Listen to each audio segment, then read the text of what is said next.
Hello, my name is Bill Sibley, and I flew for Braniff as a Spanish speaker from 1977 until the bitter end, 1982. Um, it was a fantastic period of my life. I got to be honest with you. I signed on with Braniff because I really wanted to see the world, and passes were $7 in coach, $14 in first class, and I used them like crazy. I went everywhere. It was a fantastic job. Do I remember my first flight? No, but I remember many training flights, and I know that when we graduated flight attendant school, we had to fly nonstop on Fat Albert to Honolulu, and then we had to turn around after an hour and a half in Honolulu and fly all the way back to Dallas. It was long. It was full flights. It was a learning experience. I think I slept for 2 days afterwards. Damas y caballeros, bienvenidos a bordo Braniff International vuelo 102 con destino a Acapulco. Señoras y señores, el capitán ha encendido la señal de ajustarse sus cinturones de seguridad, indicando nuestra llegada a la capital de México. Gracias. So I was a Spanish speaker for my whole 5 years with Braniff. I did a lot of charters to South America. I guess the most interesting part about it was I spent 3 days a week for 3 years in Acapulco at the Princess Hotel. Braniff had in their contracts that flight attendants had to stay as close to the airport as possible, which was the Princess, which was a beautiful pyramid-shaped hotel that Howard Hughes had the penthouse. It was pretty extraordinary.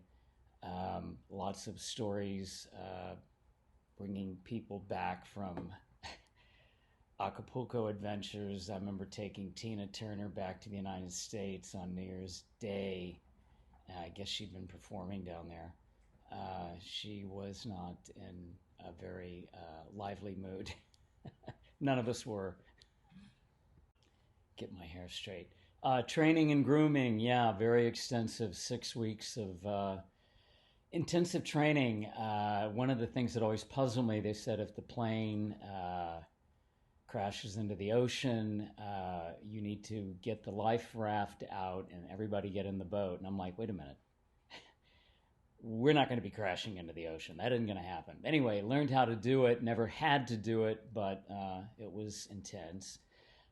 Grooming, boy, they taught us how to shave, comb your hair, things you didn't know you needed to know. They always, it was kind of a joke with the male flight attendants.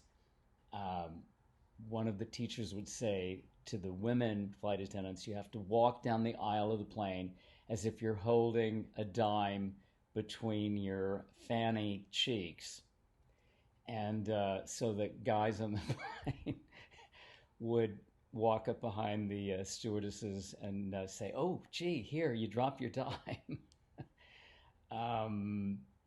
They got even with us, so we had a lot of fun. There was a lot of great repartee among the. We were all the same age, you know. Everybody was having a good time and seeing the world, and it was a great adventure. Celebrities that we had on flights. Let's see. There was Art Linkletter, Lady Bird Johnson, Linda Bird Johnson. Linda Bird, that's not her last name. Ross Perot, who always rode in coach with his family. Loggins and Messina, Willie Nelson, Senator Lloyd Benson, lots of politicians. There's a bunch of them that I'm forgetting. But yeah, celebrities on a lot of flights everywhere. I would be remiss if I didn't mention that we did a hell of a service. I worked first class anytime I went to Mexico or South America as the Spanish speaker, and I had to hand over the paperwork and so forth. But, you know, we did a knockout Chateaubriand. I'm trying to think of the fish dish that we offered. It was so good. Sol Veronique. we'd have hot apple pie, best apple pie I've ever had in my life. Really did it up pretty grand. And when we did the appetizers, we had to put dry ice into a big brandy snifter with creme de menthe, and it scented all of first class. I mean, it was crazy. It was like this fog of creme de menthe floating in the air. It's pretty wild. But I will also say I remember distinctly flying Oklahoma City, or maybe it was Tulsa, back to Dallas, and we served a chicken dinner. And that included a free little pack of cigarettes on every tray, because you could smoke on the plane back then. And that also included cappuccino after your dinner. We would make hot chocolate with brandy and serve everyone in these little Braniff cups cappuccino from Oklahoma City to Dallas. We really did a heck of a service. And those days are gone. Yes, I had Harding Lawrence on several flights going back and forth to Acapulco. He and Mary had a home down there, a villa. And he did not like male flight attendants. Let's just call it for what it is. So I would have to go to the rear of the plane. He didn't want to see me in first class or any of the males in first class. He wanted pretty girls. And he got it. And so I would do my Spanish speaker announcements in the rear of the plane. And one time he got off the plane in Acapulco, and he turned to the flight attendant, the female in first class, and said, who did the announcements? And she said, oh, that's Bill. He's our Spanish speaker. He's in the rear of the plane.